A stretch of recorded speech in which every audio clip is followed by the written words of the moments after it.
மீனை வச்சு salt fish பண்ண போகிறோம். அப்படியே முழுசாக தான் நம்ம சமைக்க போகிறோம்.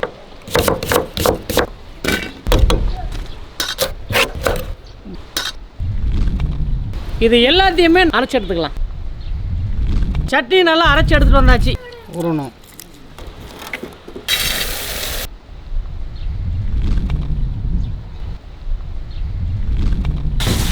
அவ்வளோதானே. இல்லை அப்படியே உள்ள மீன் இறக்க வேண்டியதான்.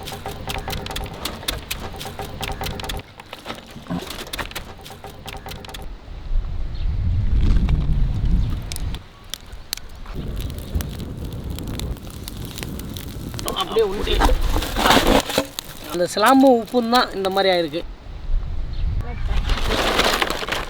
சட்னி ஊற்றிக்கலாம். இதில் இந்த சட்னியில் இப்படி எடுத்துட்டு அப்படியே சாப்பிடுங்க. எனக்கே வச்சு விடுது. அதான் அமிர்தமாக இருக்கப்பா.